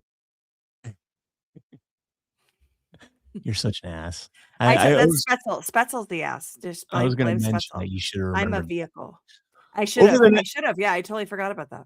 We got 10 minutes. Over the next approximately 1.5 hours, the defendant walked the interviewing agents in detail through his construction, transportation, and planting of the pipe bombs. The defendant explained that he made the black powder in the devices using charcoal, Lily Miller sulfur dust, and potassium nitrate that he purchased from Lowe's. No receipts, though, for those things. The defendant mixed these ingredients in a Pyrex bowl and used a spoon or measuring cup to pour the black powder into the devices. According to the defendant, he learned to make the black powder from a video game that listed the ingredients. And he also viewed he goes from playing Yu-Gi-Oh! and bronies to playing a game where it's an anarchist cookbook. When that episode where the My Little Ponies made the bombs. Dude, some of those My Little Pony shows, like I looked at some of the pictures that he was making, and like RPGs and like machine guns and like they're doing violent things. I'm a brony now, man. I'm firing Ash from. There we go. Let's go. It kills him because my powers are granted by John, and Brian can't take them away. According to the defendant, he learned to make the black powder from video game. Okay, we learned that. And he also viewed various science-related videos on YouTube to assist him in creating the devices.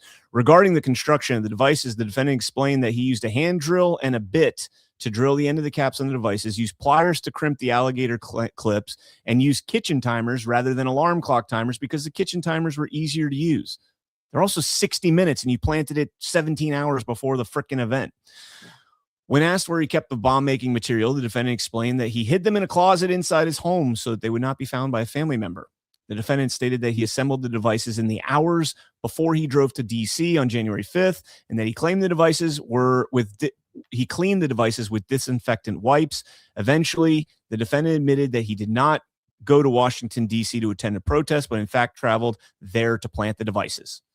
The defendant stated that he transported the devices to D.C. on January 5th inside a shoebox in the backseat of his Nissan. He wore a mask and a hood that evening to avoid identification. He wore gloves to avoid fingerprints. When the defendant arrived in the city, parked his car on D Street between 2nd and 3rd Street, blah, blah, blah.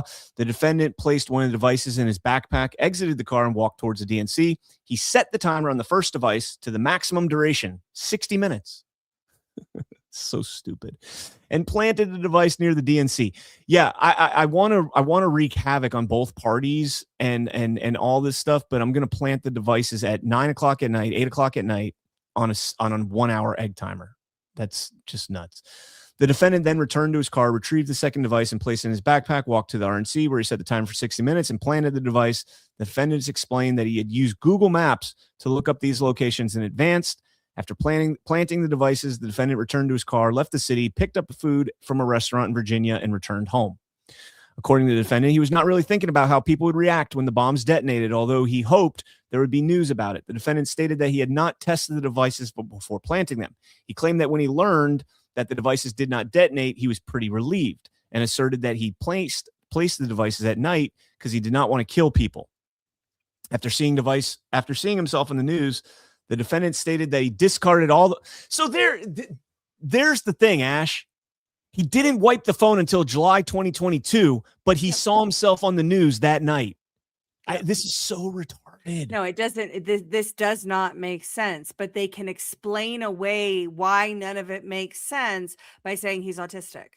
Oh, well, he's autistic and his political ideas were in his head. Nobody knew. He didn't talk about it. Nobody in his family would have known that he was a rabid Trump supporter that was about to go blow up the RNC and the DNC because he was autistic. It's just an explanation for anything. After seeing Any himself, detail that doesn't make sense. Sorry. After seeing himself on the news, the defendant stated that he discarded all the bomb-making materials he had at a nearby dump. The defendant stated that he did not tell anyone about the pipe bombs before planting them or in the years since. Hang on. Isn't it their story that they found hard-hitting pipe nipples and all sorts of blasting cap stuff and all manner of bomb-making stuff and a receipt that goes back to 2020, but the guy says he got rid of it. Maybe they meant specifically just the fake potassium nitrate and the Lily Weber, whatever potassium shit, whatever it is. Yeah, it's this story's so stupid. The defendant stated that he did not tell anyone about the pipe bombs before planting them or in the years since. Although the defendant denied building additional explosive devices, he admitted that sometimes after he built the pipe bombs used in this case, he purchased beaker sets and conducted another science experiment to create potassium chlorate, which he claimed was unrelated to bomb making. So this autistic kid with a 16-year-old's, mindset is playing with potassium chlorate, making, purchasing beakers and everything else, and playing Bill Nye the Science Guy down in his basement, and nobody picked up on this in his family. Like, what are you doing? When the interviewing agents returned to, which by the way, that could also give credibility to the other things. If this is which he claimed was unrelated to bomb making, maybe he was just a chemistry junkie and got into, I don't know, making potassium chlorate. I don't think this kid had any bomb making materials. I think that he was probably involved in something that you're not allowed to mention, and then they found out about it, and then and this probably happened in July of 2022. And this is my opinion based on the information available, but I'm guessing in July of 2022, when the phone was wiped, it was probably wiped by the feds. Probably. When the interviewing agent returned to the defendant's motive, he explained that, quote, something just snapped, end quote, after, quote, watching everything, just everything getting worse, end quote. The defendant wanted to do something, quote unquote, to the parties because, quote unquote, they were in charge. When asked why he placed the devices at the RNC and DNC, the defendant responded, quote, I really don't like either party at this point. Hold on a second. He didn't place them at the RNC and the DNC. He placed them at the Democratic Black Caucus building. How come they didn't ask him about that? Because he is a black man. Why didn't they ask him about that? Interesting point. The defendant also, and they also because don't he's ask, autistic, though. well, they also don't ask That's him. why not. It's just They the also don't. answer for everything. They also don't ask him about why he stopped at the bush at the one building and moved the bomb. You know, that there's no mention of that in this thing here. The defendant also explained that the idea to use pipe bombs came from his interest in history, specifically the Troubles in Ireland. Why is Troubles capital NT? Is that like a book or something? Yeah. Anyways, the defendant denied that his actions were directed toward Congress or related to the proceedings scheduled to take place on January 6th. Denied that his actions, right? He just went there on January 5th to do this. Absolutely stupid. So we're to believe that the autistic kid, is it something? It just says Troubles in Ireland circa 1968 to 1998 were a violent ethno-nationalist conflict primarily in Northern Ireland. So it's just the same That's old just stuff. the IRA stuff, but I didn't know. It's not a proper noun. It doesn't look like. That's what I was getting at. So this kid allegedly has been hoarding this material going all the way back to 2019. But wiping his phone twice a day. Well, not until after keeping the blasting nipples, the pipe nipples and the blasting caps, and keeping all of the things and the receipt that ties it back to 2020, and wiping his phone twice a day. No. The receipt. The receipts are intact, even though they're the same style receipts that Fulton County claims after just a couple months of being handled. Years later, to be fair, Fulton County was doing this to them for a while. Them out in the sun. Yeah. Oh man. Well, it's absolutely nonsense. This is stupid. Here's what I think. I think you're right that they probably found something else. He was a good patsy. He was in the area. Maybe he was in the area. They claim he was in the area. They caught him for something else. He's the fall guy. Eventually it's going to get to the point where either he can't stand trial because he's, incompetent and unable to, or it gets dismissed on some sort of technicality. Like they, didn't give him a lawyer and they asked an autistic kid to waive his Miranda rights, and everything that he just said right there is inadmissible. And I think this goes away somehow. And we're supposed to be like, shoot, we let him get away because of just some procedural bad police work. Darn, we had the guy. So feds going after, so you say like, I'm not going to say that. Maybe on a future show, but I'm not going to make that statement just yet because I need to do a little bit more research about it. But feds manipulating an autistic kid who is, remember, in our system, the rights of the accused are paramount. Multiple of the rights enshrined in the Bill of Rights deal with the rights of the accused. The rights of the accused are paramount.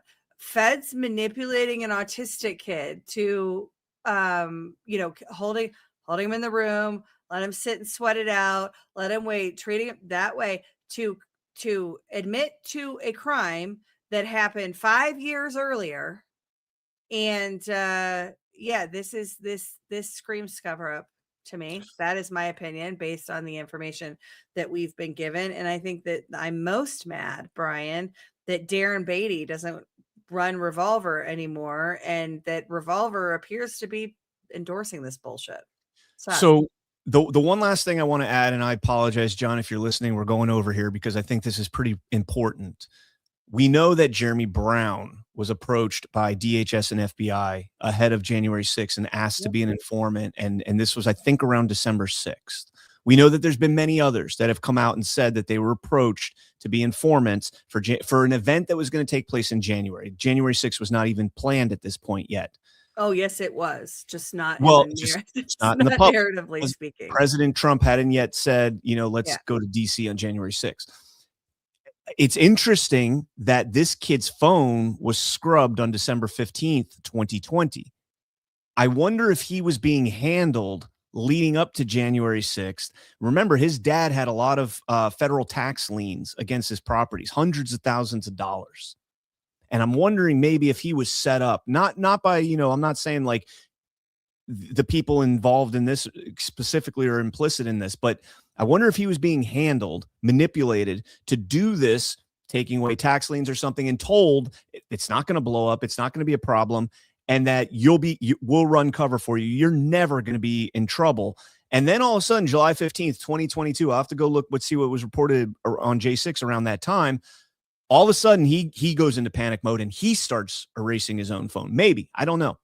Or maybe whoever was handling him goes into panic mode. And so I got to see what Dan Bongino is reporting on, because he was, and Beatty as well. Man, I got work to do today. My afternoon just got filled up. So, all right, let's get into rumblings. I know. Oh, it is New Year's Eve. Shit. I don't even know what to do tonight, because normally Christy, this is the first New Year's Eve. Christy's not going to be at work. So I don't even know what to do tonight. What do people do on New Year's Eve? I'll be streaming on our Badlands Media New Year's Eve stream tonight. Maybe that's a good idea. But drink mostly, I think, is what people do when they're not streaming on New Year's Eve. Okay.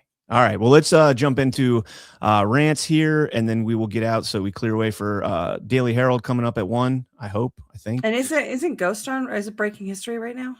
Yeah. Yeah. So we should have apologized to Ghost and Matt more than John. I mean, B. Peterson, 1968. Good morning and Happy New Year from the non-corrupted corners of Minnesota. There's not many of them, but Happy New Year. Kathy K 2020. Thank you so much. Happy New Year, Brian and Ash. Thank you for your reporting and analysis. Not sure what we would do without you. God bless you both. Thank you so much. That's incredibly generous, both of you guys. Appreciate you. Absolutely. Garden guys, is this the time our pitchforks come out? Time for something. I'm always thrusting mine into the air, but not thrusting it at anybody. Yeah. I mean, I have an assortment. I usually don't leave my house without my pitchfork, but I think it is definitely time to stop pretending like any of this is normal, to stop, thinking that someone came into my comments yesterday about election stuff, and it's like the SAVE Act is the thing that's going to say it solves all of our problems with elections. I don't have any hate for the SAVE Act, but SAVE Act deals with fake voters. It sort of touches on ballot integrity and chain of custody a little bit, does nothing with counts, does nothing with paper, does nothing with the totality of the fraud in the system. But people want that magic bullet solution that's going to let them go back to, just enjoying their lives the way they were before they realized that everything was corrupted. And I'm sorry, but we don't get that. We're not doing that. I'm doing this because you're right. Because I'm making you go long. I'm doing this because you're right, and also John blame Ash. All right, here we go. Blue Demon 75. Happy New Year's to two of the best hosts at Badlands. Thank you so much. AKA Lou. Happy New Year, Brian and Ash. Catching you live and wanted to thank you for all you do. I have been impressed with you as a team since the trial in Colorado when Ash was doxxed. Was watching live that day. Oh yeah, that was December 2023, I believe. That was a long time ago. Yeah. S Jack 64. Not a Fed. Taxes are not legal. We are bullied to believe they are. We are bullied to believe and accept a lot of things. Yeah. Amen. Repeal the 16th. Bobo Fuyu. I can never say that name. Bobo Ufu. New Year's Eve. Go to bed early and quote unquote celebrate fireworks. There you go. I would say Babufiu. Is that not how you say Babufiu? Bob Bofiu. That's what I'm Bobby Buffet. Bobby Buffet. Could be Bobby Buffet. But that's Bobby Boucher. All right, guys, that's it. We're going to do a one with cats. Last minute says, I'll probably watch the Badlands stream and fall asleep in my chair. I will probably do the same. Hit the like button. Sometimes it's a heart, sometimes it's a pill, sometimes it's a thumb. Hit it. Yes, smash that thumbs up. Smash it. Thank you guys all so much. We will not be live tomorrow, but we will be back on Friday morning with Chris Paul, I believe. Again, tentatively with Chris Paul, but if it's not, then buff you. We got an answer from Bob. Buff you. Okay, Buff good you. to know. Thank you, We'll Bob. never mess it up again. Thank you guys all so much. We're going to do a hard outro. Otherwise, John will kill me. See you guys later. Happy New Year. God bless. Stay safe tonight. Don't be out drinking and driving. It is amateur hour for drinking and driving. Do not do it ever, Don't but do it. especially don't do it tonight.